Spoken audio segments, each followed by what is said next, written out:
ปลาอย่างนี้ปลาสุดโอ้อะไรซ้ำปลาน้ำไหลที่สบายดีทุกคนวันนี้เราก็มาหาปลาเนาะเก่ามาอยู่ที่น้ำเงิมเนาะนี่เรามาจะยิงปลานะโอ้วันนี้น้ำแห้งละน้ำแห้งหลายเลยเนาะนี่เรามากัน3 คน ลายคือว่าอยากคุ้นหนึ่งเลยเว้ย ว่ะอยากคุ้นว่ะ พึ่งคนงานเลยเด้อพ่อค้าขายดินมาซื้อดินสวยเด้อซื้อดินแดงเสียเอาปลามาฝาก นี่เนาะตัวตึงแล้วเนี่ยเนาะดำน้ำนี่บดตามก็2 ชั่วโมงนี่เนาะอันที่ลงไปอยู่นี่แล้วอยู่รูมนี่แหละเราก็มาตลอดอยู่เนาะนี่เนาะอันนี้มันอยู่ที่บ้านทางงอนเนาะบ้านทางงอนนั้นของ หัวทางงอนนะ เด็กน้อยมาปฏิเทอมทุกมุกเลย โมโหเหมือนกันบริเวณนี้ก็วัยรุ่นก็มักมาเช็คอินเนาะมาเล่นมานั่งชมวอล์กชมวิวเนาะทางเธอจะเป็นห้านเบียร์นะทุกคนฝั่งทางพุ่นจะเป็นเรือแพเนาะนี่เนาะวันนี้เราก็เตรียมอุปกรณ์มาอย่างดีแล้วล่ะมาวันกันวันนี้เราจะได้หลายน้อยหลายเท่าไหร่เนาะประมาณ 3-4 โลบ่หรือจังใด10 กว่าโลบ่ในป่าใหญ่หรือบ่ป่าที่ตามกันทุกคนอันนี้เนาะรีวิวอุปกรณ์เนาะอันนี้จะเป็นหน้าไม้เฮ็ดมาจากไม้พยุงเนาะนี่มีค่าอย่างดีแล้วก็เส้นนี่ซื้อมาจากประเทศไทยเนาะนี่เนาะเส้นยางแบบนี้เนาะซื้อมาจากไทย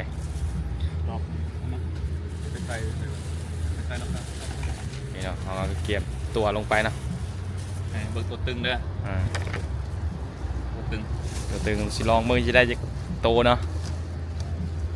อย่างนั้นก็ได้ขับหนึ่งอยู่แล้วบริออกตลาดแน่นอนเนาะวันนี้เนาะมาซื้อดินช่วยได้เด้อเอามันยิงป่าขายดินเดี๋ยวพี่น้องเดี๋ยวเราจะย่างลงไปรูมจ้ะไปพี่น้องเดี๋ยวเราย่างลงไปรูมนี้เนาะทางก็จะกันดานนิดนึงนะจะทางลงเนาะต้องระมัดระวังเลย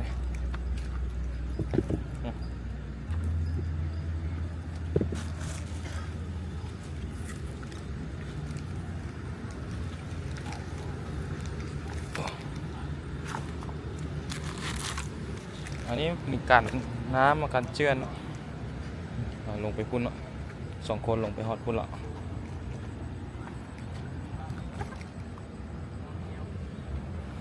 โอ้ทางลาดสันนิดนึงนะต้องเดินระมัดระวังเนาะเพราะว่าหินอาจจะมืนบ่ต่างๆเนาะ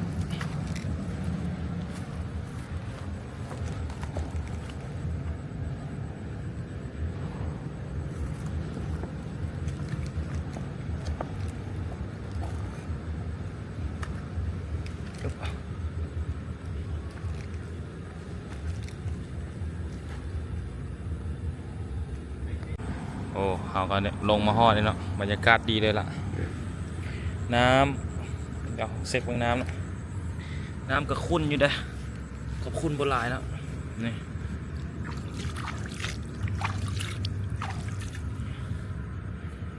บรรยากาศโดยรอบเนาะ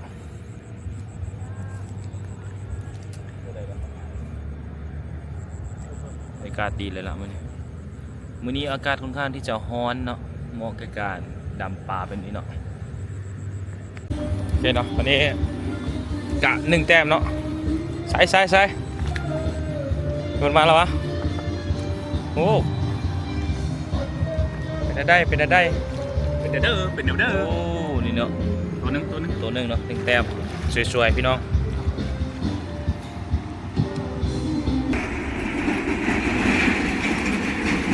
เงินมาเลยน้อยแท้ตัวใหญ่ก็นั้นมันมีอ่ะตัวใหญ่ก็นั้นมันมีอ่ะ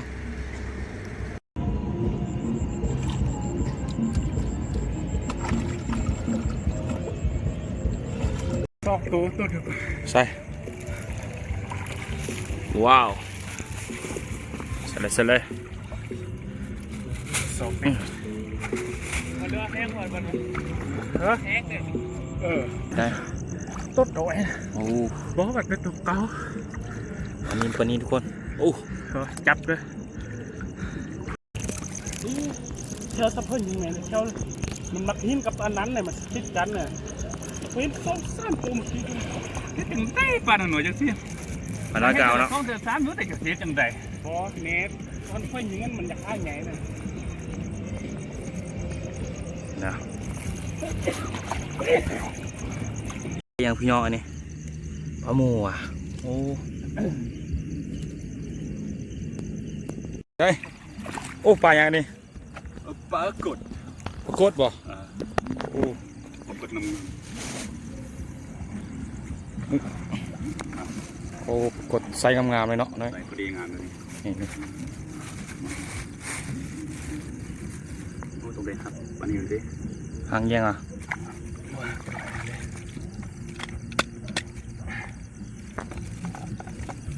กดมาแล้วพี่น้อง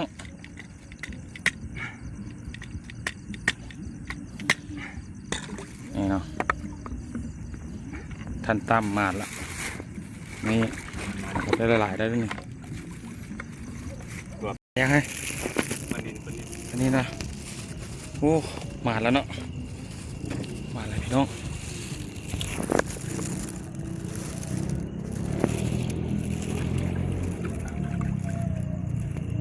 มันเขาทองไป ใส่ใหญ่เลยละ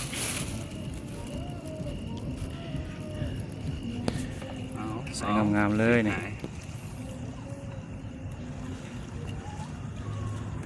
สดจึกเนาะ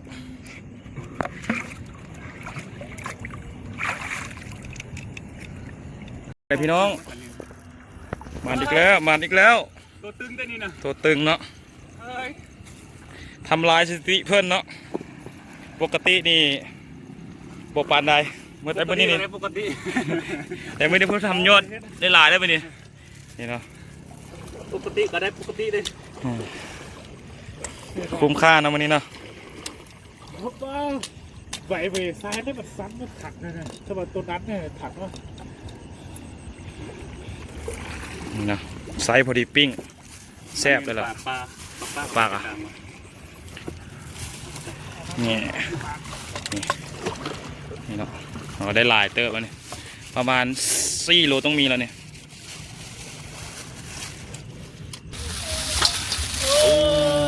ได้ซ้ำ ปลาไม่ใช่ปลานินปลาอย่างปลาหมูเนาะเนี่ย ปลาหมู ถ้าบุญบาทเอาแค่แบบเปี๊ยบ ปลากดพร้อม คน เนี่ย กลับบ้านบ่อยากกลับเลย แซ่บๆเลยเป็นนี่ ไปเองมัน วันนี้เขาจะเฮ็ดลาบแล้วก็ปิ้งแล้วก็แกงเนาะครบสุดเนาะโดยเซฟเป๊ปซี่เนาะไปใช่ใช่ไปใช่ไปเบิ้งเอาต้อมมาใช่มีป่าอย่างเนี้ยหึ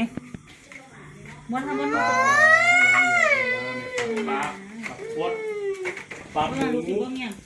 ปลาสร้อยปลาสลิดเด้อ แกงปลาสลิดเกิดมั่วละตอบมั่วละ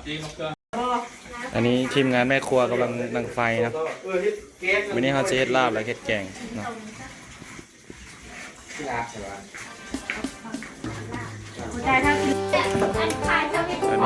อันนี้สิเฮ็ดลาบเนาะ จานจาน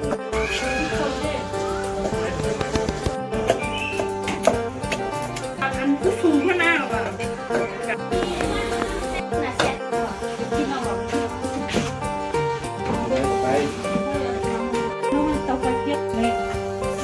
จะแซ่บเนาะ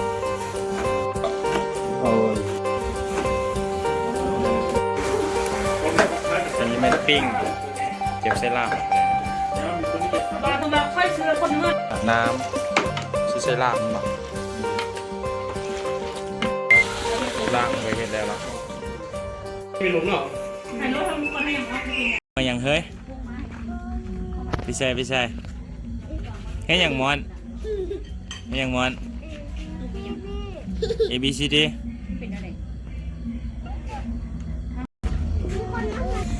ันนี้ คนน่ะเป็นคนมาเต้ เข้าบรรยากาศ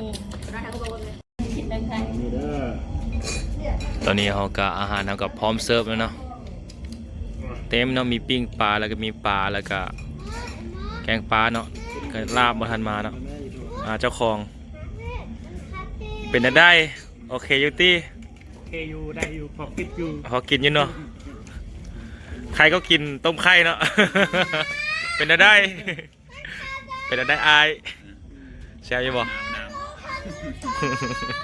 หนาวเนาะลงน้ำหนาว